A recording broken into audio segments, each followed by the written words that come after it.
Welcome back to the Screen Crush Break Room. I'm Ryan Airy, and let's talk about the ending of Venom. Let there be carnage. Now, this scene has enormous implications for the MCU and means that finally, we will see Venom face off against Tom Holland's Spider-Man. 2 Toms enter, only 1 Tom leaves. But how? We've got a theory on how this happens, and it ties into Loki, the multiverse, and Doctor Strange. First, a quick recap of this scene. The movie ends with Eddie and Venom leaving San Francisco to live on a beach in Mexico, similar to how Eddie went on to live on a beach in the comics after he thought that he killed Spider-Man. And then we cut to an overdramatic telenovela in Espanol, where a man reveals a secret to a woman. There is a long, dramatic pause. The man looks at the woman's belly, realizing that she's carrying, maybe, his child. Then Venom and Eddie start talking about the show. Venom says that Maximilia's feelings are not being validated, and Eddie replies that he was wrong to keep such an insane secret. This, to me, seems like a metaphor for Eddie and Venom's relationship with Anne. They kept a secret from her, and she never validated their feelings. And the pregnancy is there because it's symbolic of Carnage being the spawn of Venom. But then Venom responds with, "We all have past, Eddie." And this is where we get into the really good stuff. Eddie's all like, "Oh, are you hiding stuff from me?" And the symbiote responds with, 80 billion light years of hive knowledge across the universes would explode your tiny little brain. So, a hive mind is when a group of creatures share knowledge and consciousness with one another, like the Borg in Star Trek, except the symbiotes are much more capable of having individual personalities. On my planet, I am kind of a loser.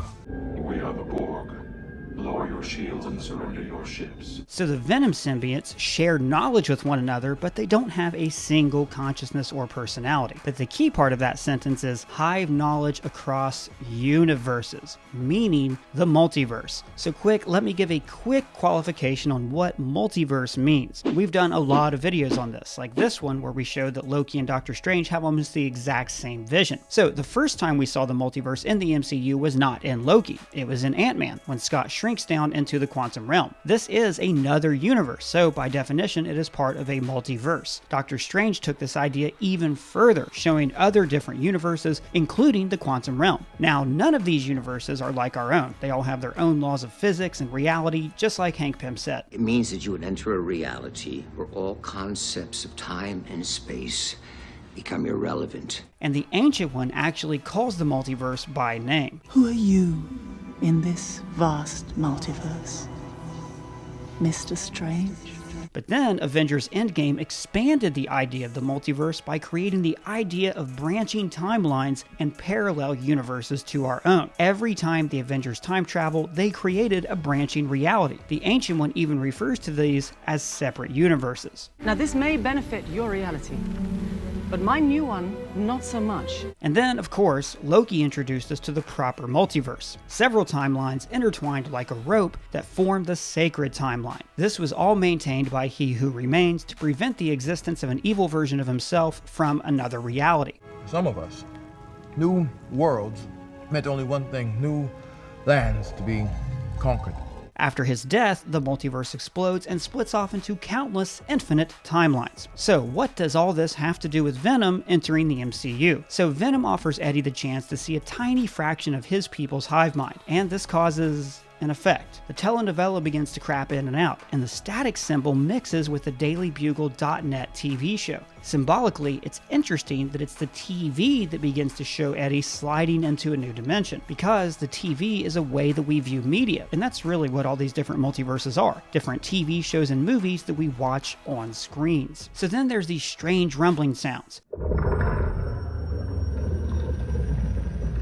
A light flashes outside, and a beam of light penetrates the cabin. And these flashing lights also reminded us of the dimension sliding that we see in Spider-Verse. So all of these Sony properties seem to be connected by the same web, as it were. Afterwards, the cabin is much nicer, even with a little swan towel on the bed. Now this completely surprises the symbiote, and he says that it wasn't him. And then we see Jonah Jameson on the DailyBugle.net. Jameson is bragging that he is the one who revealed Peter Parker's secret identity, and he calls Spider-Man a Spider Menace. Then there's footage of Tom Holland unmasked in front of One Penn Plaza. This was the setting of the Far From Home post-credits scene. Spider-Man's name is Peter Parker.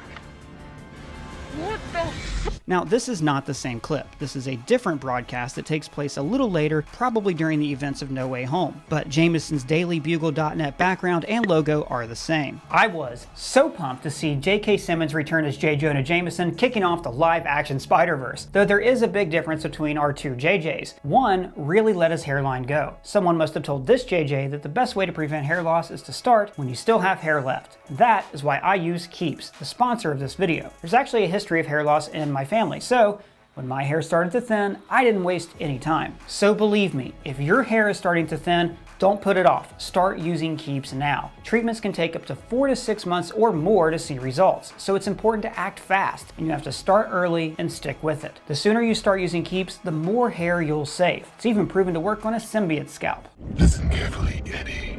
Keeps has more 5-star reviews than any of its competitors, and hundreds of thousands of men trust Keeps for their hair loss prevention medication. So if you've noticed you're losing your hair, do something about it. For a limited time, go to keeps.com/screencrush or click the link in the description to get 50% off your first order. Back to the ending explained. Jameson says that they're going to uncover Peter's web of lies, and Venom says, That guy.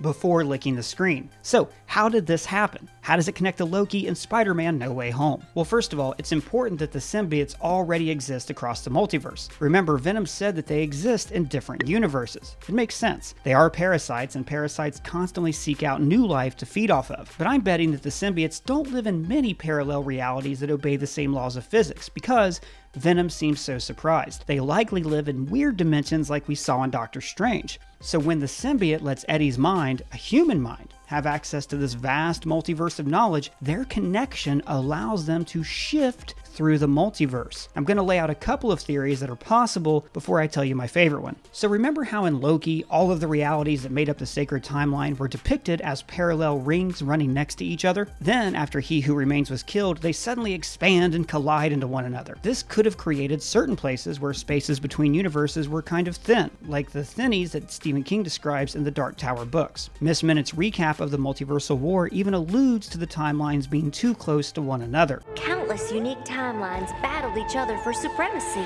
So Eddie and Venom live in one of the universes where the space between dimensions was already thin. For instance, the Sam Raimi Spider-Man movies are another dimension, a different area of this multiverse. We know this because Alfred Molina's Doc Ock and a Green Goblin pumpkin bomb are in the Spider-Man No Way Home trailer. And we know that Venom does not take place in the Raimi universe because there was already another Eddie Brock who was Venom in that reality. I like being bad.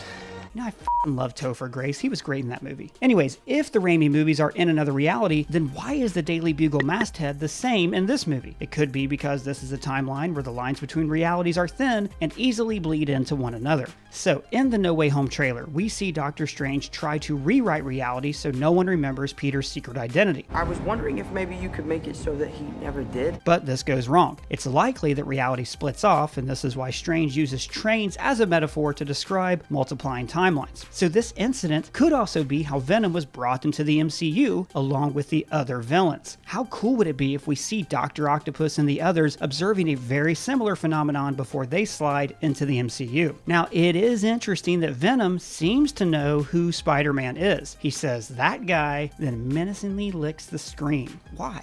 Maybe because the symbiote hive mind has encountered Peter Parker, Spider-Man, in other dimensions. And since their Venom shares a consciousness with him, he knows about Peter Parker and knows that he is always defeating Venoms. Now, if this is the reason Venom hates Tom Holland, it's kind of confusing. In the comics, Eddie hates Spider-Man for ruining his career as a journalist. Simple. Whereas, I hate you because you're always defeating my other selves in the multiverse, is way more confusing. But this would also mean that Topher Grace as Venom is part of this hive mind. It would be an awesome retcon because the symbiote's origin was never explained in the movie. It's just on a meteor. Maybe this is how the symbiotes travel through the multiverse. After all, didn't the space shuttle from the first Venom encounter life forms on meteorites? Or at least somewhere in deep space? But my biggest question is, how did Brock touching Venom's mind catapult them through the multiverse? Which apparently is the first time a symbiote has ever done this, judging by Venom's reaction. Well, think back to the last couple episodes of Loki. Sylvie and Loki joined forces to enchant Alioth together. And what's Alioth?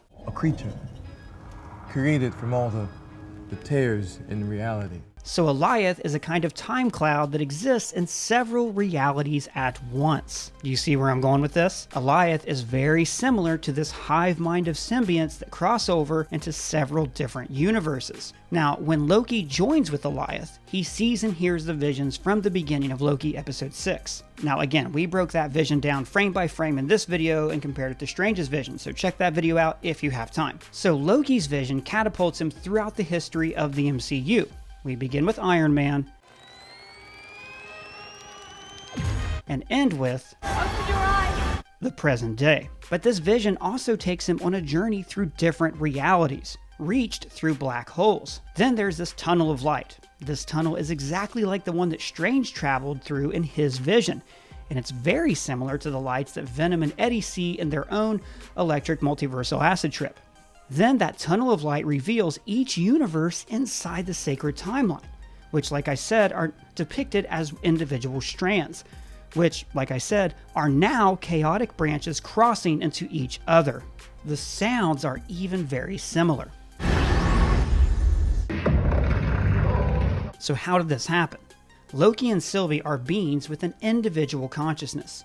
When they touch their minds to Alioth, a hive mind, they are offered glimpses of the multiverse and eventually allowed to pass through the end of time. So when Eddie connects his mind to the hive mind of the symbionts, he is also offered a glimpse of the multiverse. And then, just as Sylvie and Loki were able to physically move into another plane of reality, Eddie and Venom moved into another universe. And maybe this is because, like I guessed, this is how the symbiotes spread. They travel to different universes. And maybe because there's no Venom in the MCU, they arrived here. Or it could be that their connection happened at the exact same time Doctor Strange was casting his spell and the universe was already going haywire.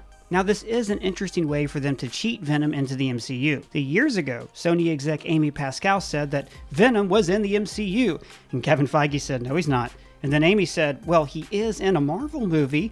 So then Sony took Spider-Man out of the MCU because they wanted to start their own little connected Spider-Verse. So Marvel relented and made a deal. So now it looks like that Venom can be in the MCU if he's only in a Spider-Man movie, and that Venom's reality is not technically a part of the Marvel Cinematic Universe reality. Grown-up people in board meetings who make millions of dollars a year are now being forced to talk about comic book parallel Earths with billions of dollars at stake. We live in a golden age. But what did you think of the ending? Let me know in the comments below or at me on Twitter. And if it's your first time here, please subscribe. For Screen Crush, I'm Ryan Airy.